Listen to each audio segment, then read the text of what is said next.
합니다. 지금부터 제239회 정읍시의회 임시회 개회식을 시작하겠습니다. 존경하고 사랑하는 12만 시민 여러분, 그리고 동료 의원님과 유진섭 시장님을 비롯한 공직자 여러분, 다사다난했던 무술년의 한 해가 저물고 60년 만에 돌아온 꿈과 희망이 가득한 개년 황금돼지의회 해를 맞아 처음 열리는 임시회를 개회하게 된 것을 매우 뜻깊게 생각합니다. 2019년 새해에도 시민 여러분을 비롯한 동료 의원님 그리고 공직자 여러분의 가정의 건강과 행복이 가득하시길 진심으로 기원합니다. 지난 한 해를 돌아보면 남북 정상회담 성사로 남북 화해 분위기를 조성하여 전 국민의 지지를 이끌어냈고 100년 만에 기록적인 폭염이 발생하여 농민들의 시름이 깊게 하였으며 최저임금 인상과 근로시간 단축 등으로 기업과 자영업자가 힘든 한 해였습니다.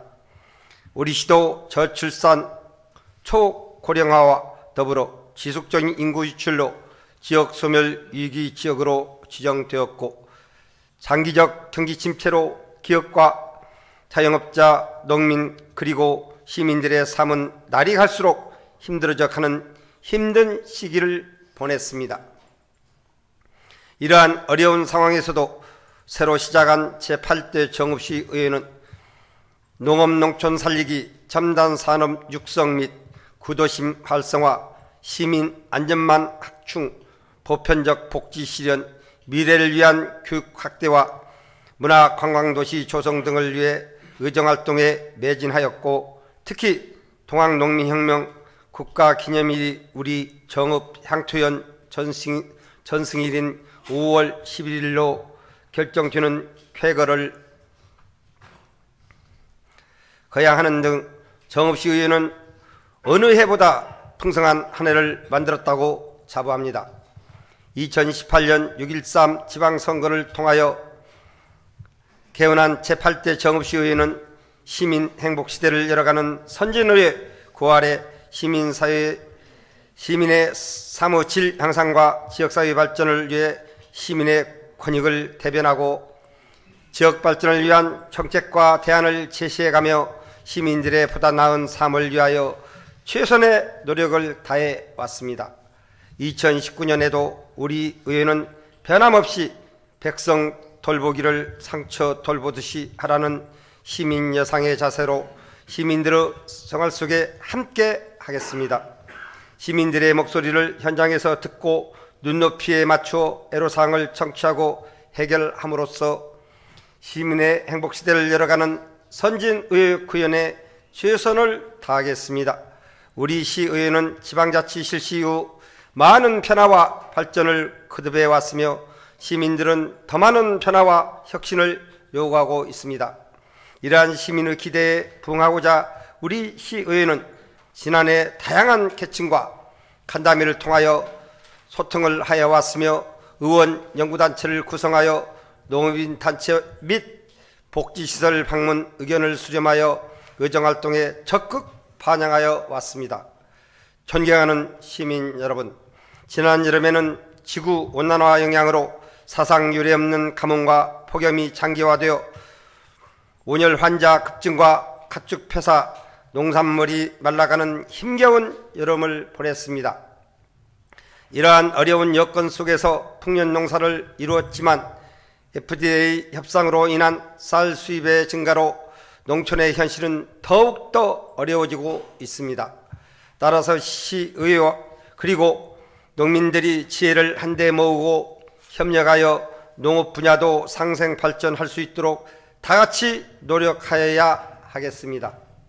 또한 올해는 지난해 그려진 밑그림을 정밀하게 채워나가는 중요한 시기입니다. 지난해 계획했던 역점 개발사업과 각종 계획을 본격적으로 추진하여 시민이 체감할 수 있는 성과를 창출해야 합니다. 특히 제3대 국책연구기관이 유치한 첨단 산업단지를 국가산단으로 조성하기 위한 준비에 박차를 가하여 융복합산업의 허브로 만들어야 합니다. 그리고 청년 일자리 창출을 위한 연계 프로그램 개발로 취업하기 좋은 도시, 다시 찾는 행복의 도시, 정읍이 되도록 최선을 다해야 합니다. 많은 기업을 유치하고 도시민이 우리 시로 귀농귀촌하여 살기 좋고 투자하기 좋은 정부를 만들어가는데 다 같이 노력해 갑시다. 의회와 집행부는 더욱 심기일전하여 시민들에게 희망과 용기를 줄 수 있도록 혼신의 노력을 다해야 할 것입니다. 오늘부터 9일간 개요되는 임시회는 시정에 대한 새 계획 보고와 주요 업무 추진 계획 청취 그리고 각종 안건 처리가 예정되어 있습니다.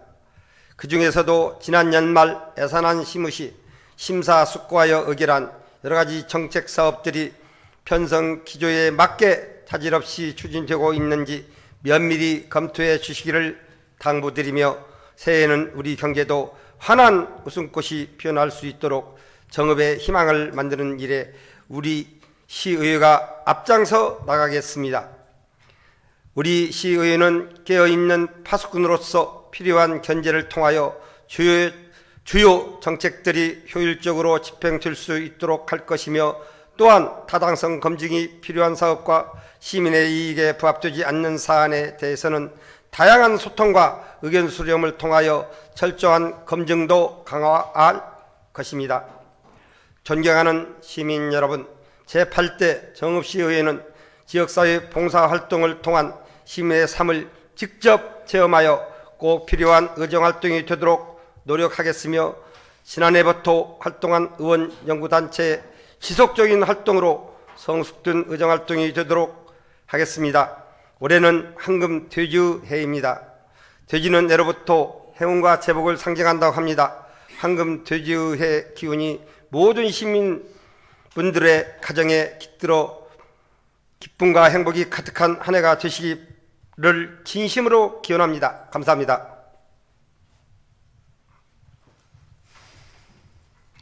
이상으로 제239회 정읍시 임시회 개회식을 마치고 바로 이어서 1차 본회의를 시작하겠습니다.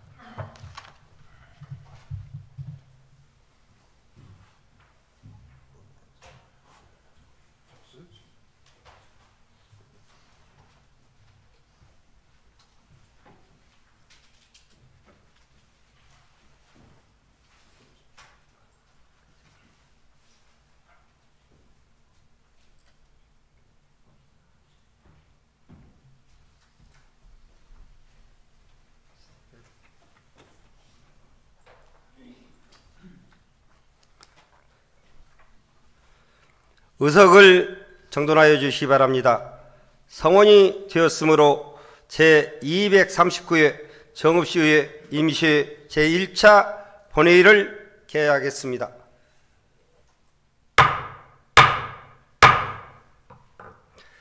다음은 제239회 정읍시의회 임시회에 대한 의회 사무국장 직무 대리인 손문국 의정팀장의 의사보고가 있겠습니다. 손문국 의사팀장 나오셔서 보고하여 주시기 바랍니다.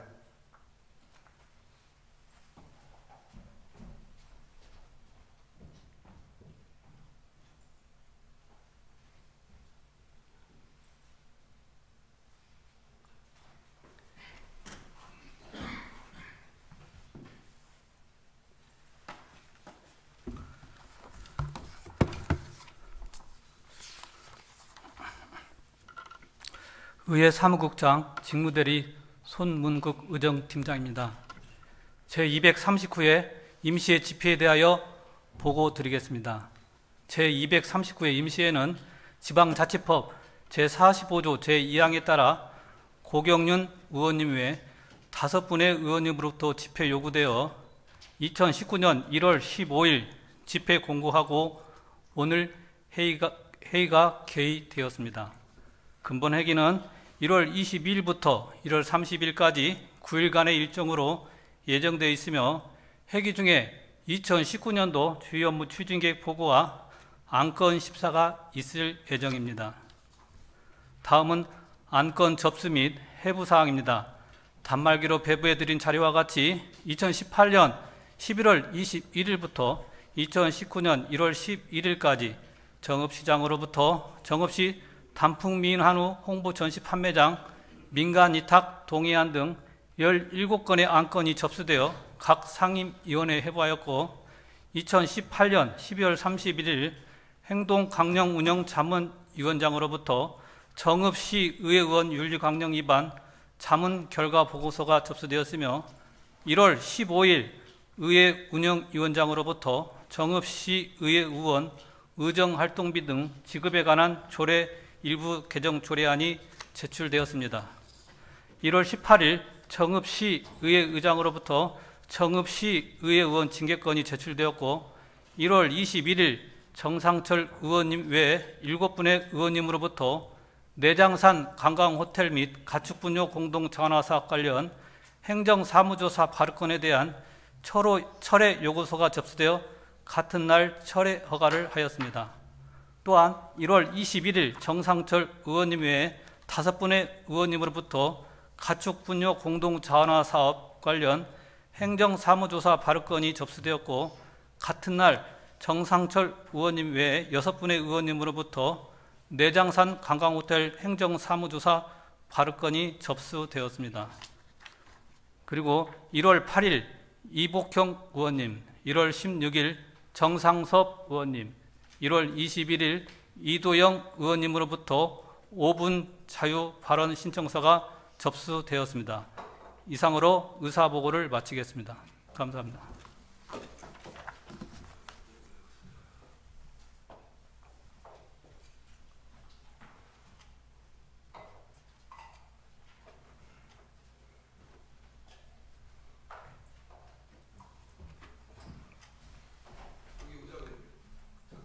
예. 예. 지금 의사국장이 안 계시면 여기 지금 과장님 두 분이 계시죠. 근데 제 과장님 두 분이 와서 보고를 해야지 왜 계장이 와서 보고를 하지? 설명 좀 해주세요. 왜 계장이 보고를 했는지. 여기 자체행정 전문위원도 있고 경제관리 전문위원이 과장이 있는데 꼭 의정계장이 와서 보고를 해야 아니 제가 충분히 그 자문을 거쳐서 입법기관에 거쳐서 의정계장이 하는 걸로 할 수 있다 해서 그렇게 했습니다. 그걸 앞으로 좀 다시 검토해야. 예, 제가요 여러 번 심도 있게 검토해서 의정계장 한 걸로 그렇게 알고 있습니다. 저희도 과장이 선임 과장이 와서 보고를 하는 생각이 들어요. 알았어, 저 충분히 검토했다는 말씀. 예, 한 번 더 검토하는데요. 충분히 검토를 거쳤다고 생각합니다. 손문국 의정팀장 수고하셨습니다. 다음은 의사일정을 상정하기 전에 정읍시의회 회의규칙 제28조 이후 규정에 따라 5분 자유발언을 신청하신 이복형 의원님, 정상섭 의원님, 이도영 의원님의 발언을 허가합니다. 먼저 이복형 의원님 나오셔서 발언하시기 바랍니다.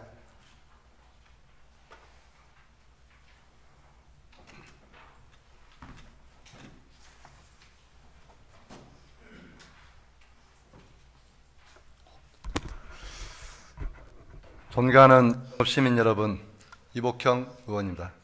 희망찬 기해년 새해가 밝았습니다. 시민 한 분 한 분께 존경과 감사 인사를 드리며 새해 복 많이 받으시길 바랍니다. 유진섭 시장님과 1600여 공직자 여러분, 정읍 발전을 위해 열정을 다하고 계심에 감사를 드리며 최낙삼 의장님과 전체 의원님께도 감사 인사를 올립니다. 본 의원은 대중교통 서비스 향상을 위한 제안에 대해 말씀을 드리고자 합니다. 정읍시는 올해 1월 1일부터 대중교통을 이용하는 시민들의 교통비 부담을 감감하고자 시내버스 요금을 거리 요금제에서 단일 요금제로 개선하여 시행 중에 있으며, 대중교통 서비스 품질 향상 및 원거리 시민들의 경제적 부담을 덜어주어 주민들로부터 큰 호응을 받고 있습니다. 하지만 본 의원은 단일 요금제와 연계하여 실시해야 할 정책이 몇 가지 있다고 생각이 됩니다. 그중 첫 번째 정책은 시내버스 교통카드 사용 의무화입니다.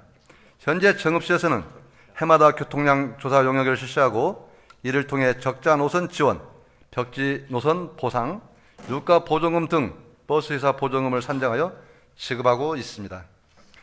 최근 3년간 정읍시 인구는 약 11만 2천 명으로 거의 변동이 없었지만 버스회사에 지급하는 총 보조금은 2017년 36억 원, 2018년 38억 원, 2019년 60억 원으로 해마다 증가하고 있습니다.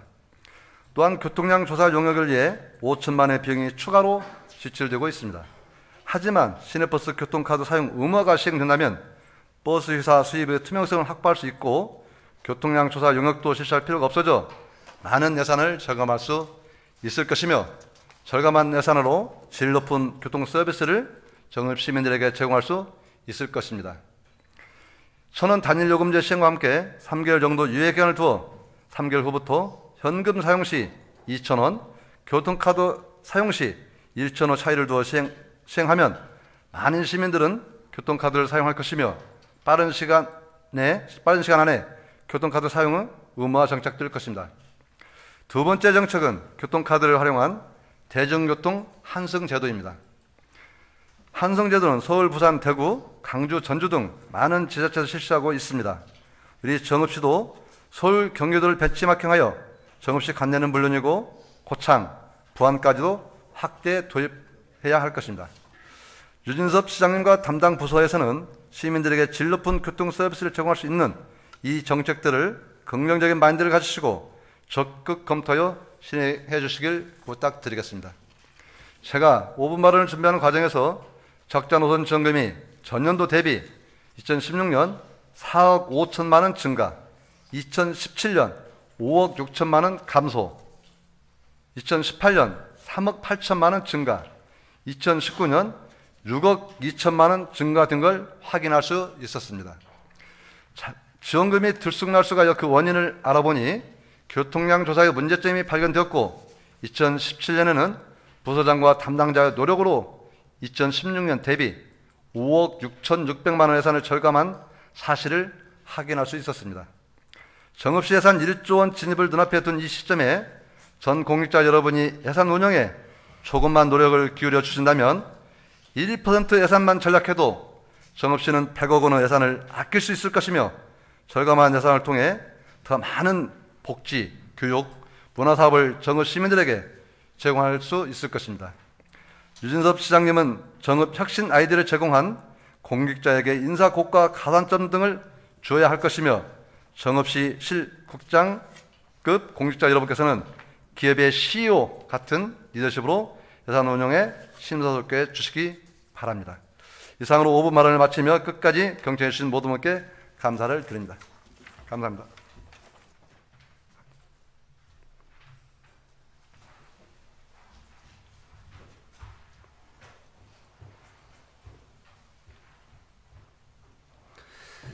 이복형 의원님 수고하셨습니다. 다음은 정상섭 의원님 나오셔서 발언하시기 바랍니다.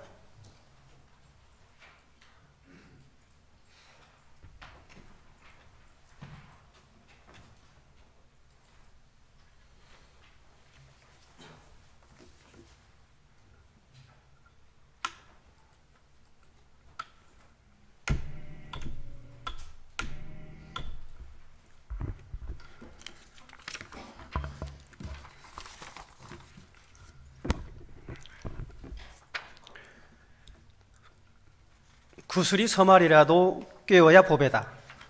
정읍사문학관 건립 효과와 운영 방법에 대하여 존경하는 정읍 시민 여러분, 최낙삼 의장님과 선배 동료 의원 및 유진섭 시장님과 1600여 직원 여러분 안녕하십니까? 시기초산 상교동이 지역구인 정상섭 의원입니다. 저는 작년 12월 12일 시정 질문에서 정읍문화원의 개념을 확장하여 문학관, 인물 및 생활사관을 포함한 복합적 문화공간인 정읍문화회 전당 건립을 주장했습니다. 시장님은 1월 8일 신년 기자회견에서 복합적 문화공간인 정읍문화원을 신축하여 지역문화의 네트워크의 중심지로 발돋움시키겠다고 말씀하셨습니다. 희망찬 정읍의 미래를 위한 현명하신 전략적 판단이라고 생각합니다. 정읍은 전국 최고의 인문 도시로 훌륭한 문학 자산을 체계적으로 알릴 공간이 절실히 필요합니다. 그래서 포원 의원은 이미 많이 알려진 문학 작품, 출신 작가, 인근 문학관의 방문자 수의 현황은 영상 도표로 개략적인 설명에 맡기고 문학관 건립 효과와 운영 방법을 중심으로 말씀드리겠습니다. 첫째, 정읍은 문학관 건립에 꼭 필요하고 충분한 조건을 갖춘 위대한 문학 작품이 탄생한 곳입니다. 정읍사, 상춘곡, 태인 방간보는 한국 문학사의 근간을 이루는 본거지임을 입증합니다. 둘째, 현대문학을 논평할 때 숙고해야 할 걸출한 작가들의 출생지가 정읍입니다. 영상 도표로 보시는 바와 같이 윤흥길, 장수나 박정만을 비롯 신경숙, 이준관 같은 기라성 같은 작가들의 고향입니다. 셋째, 문학관 건립의 기대 효과로는 뛰어난 문학 자산에 대한 지역민의 자긍심과 정읍 문화와 자연 환경을 활용한 관광 유동 인구의 유입으로 지역 경제 활성화에 큰 도움이 될 것입니다. 김제 아리랑 문학관, 남원 혼불 문학관, 고창 미당 문학관의 연간 이용자는 약 15만에서 35만 명인데 정읍의 우수한 자연 환경과 역사적 요인을 감안하면 훨씬 많은 사람들이 찾아올 것입니다. 나아가 정읍사의 좁은 틀을 넘어 문학적 다양성과 인문학적 수준이 높은 지역으로 정읍의 위상을 높일 것입니다. 여기에 다른 지역에서 활동하는 정읍 출신 문인들을 불러들여 글로써 정읍을 홍보하는 촉진제가 될 것이며 이분들을 존경하고 따르는 독자나 제자들이 정읍의 우호적인 인적 자산으로 찾아와 지역 발전에 도움이 될 것입니다. 현재 정읍시립박물관에 소장된 정읍사, 상춘곡 등 자료를 문학 작품의 격에 맞게 문학관에 전시함으로써 정체성이 갖춰진 문학관은 중소도시에서는 드문 예술회관, 미술관, 농학관, 아트홀, 영화관 등을 완벽하게 갖춘 문화도시가 될 것입니다.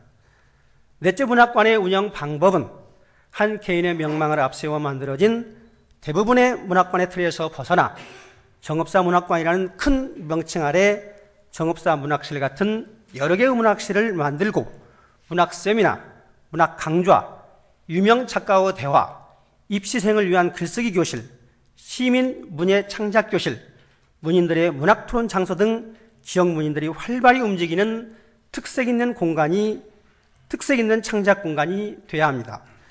영상에서 보는 것처럼 자료만 공개하는 문학실과 장수나 윤길 같은 생존 작가실의 경우는 작가가 원한다면 자신의 문학실에서 자유롭게 기거하며 집필 활동을 할 수 있는 공간으로 나누어 운영하는 것도 한 방법입니다.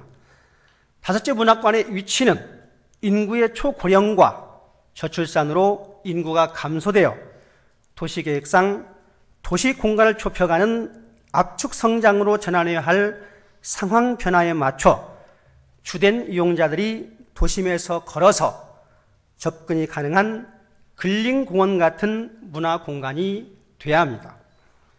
이곳은 접근성이 좋고 경관이 아름답고 다른 문화시설과 연계를 통해 누구나 1년 내내 쉽게 찾을 수 있는 곳으로 복합적 문화공간의 상승 효과를 극대화하여 지역경제 활성화에 직결될 수 있는 곳으로 선정돼야 합니다. 그래서 이 정읍사 문학관이 문화원과 문화의 전당의 일부로 기능하여 정읍 발전을 이끌고 더 좋은 정읍을 만드는 데 기여해야 한다고 본 의원은 주장합니다. 감사합니다.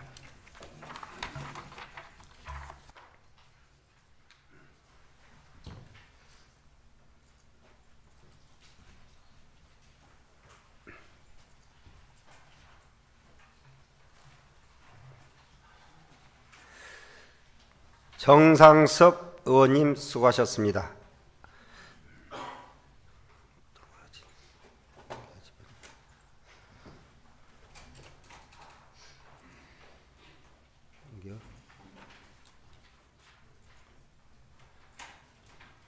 다음은 이도영 의원님 나오셔서 발언하시기 바랍니다.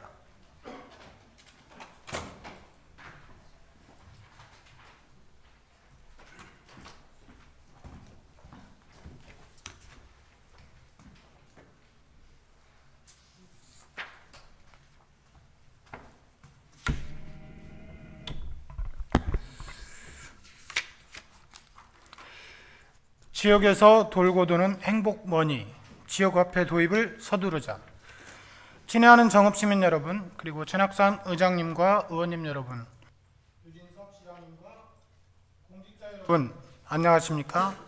이웃이 있고 인정이 흐르는 정읍을 꿈꾸는 이도형 의원입니다. 2019년 새해 벽두부터 지역화폐의 열풍이 거세게 불고 있습니다. 올 들어 50여 개 지자체가 새롭게 지역화폐 도입을 추진하고 있으며 지난해 말 기준으로 지역화폐를 도입한 66개 지자체를 포함하면 120여 개에 달한다고 합니다. 전체 17개 광역 및 226개 기초지자체의 절반에 육박합니다. 발행액도 지난해 3,714억 원에서 올해 2조 원으로 5배 이상 늘어날 것으로 전망하고 있습니다. 지역화폐 연구자들에 따르면 세계적으로 지역화폐가 잘 되고 있는 곳이고 경제가 침체되는 곳이 없다고 합니다. 일본은 300곳의 지역이 지역화폐를 실험하고 있으며 상위 100개 도시 중 90%가 지역화폐를 도입한 도시라고 합니다. 유럽연합 내 상위 1위에서 12도시는 예외 없이 지역화폐를 발행하고 있으며 미국의 경쟁력 있는 광역 도시 중 절반이 지역화폐가 일상화되고 있는 도시라고 합니다. 이재명 경기지사가 성남시장 재직 시절 발행한 지역화폐인 성남누리로 4년 동안 지역 영세 자영업자의 실질 소득이 22.3%가 늘었다는 조사가 있습니다. 우리 전라북도에서도 군산시에서 지난해 연말까지 910억 원의 지역 상품권이 팔려 8,500여 가맹점에 66.5%가 매출이 5 내지 52% 증가했다고 합니다. 군산시는 올해 3천억 규모의 군산사랑 상품권을 판매할 계획이라고 합니다. 현대중공업 군산조선소 가동 중단과 한국 GM 군산공장 폐쇄로 휘청이는 군산 지역 경제를 살리는 데 큰 도움이 되었다는 보도가 있습니다. 이처럼 지역화폐는 지역 경제를 살리고 도시 경쟁력을 높이는 수단임이 이미 증명되었습니다.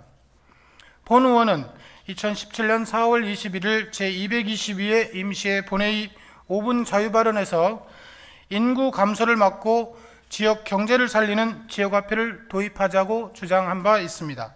또 2018년 9월 3일 제236회 정례회 5분 자유발언에서 인구 절벽과 지방 소멸에 대비하는 방주, 지역 순환경제 시스템을 구축하자는 주장을 펼친 바 있습니다. 정읍시 예산은 본 예산 기준으로 2014년 5,800억 원 규모에서 올해는 8,500억 원 규모로 급신장하였습니다. 무려 2,700억 원이 늘었습니다.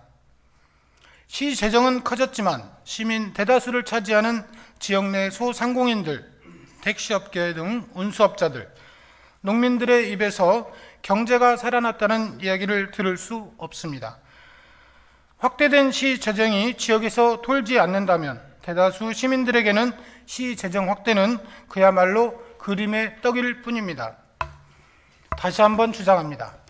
지역 경제를 살리기 위해 지역화폐 도입을 서둘러야 합니다.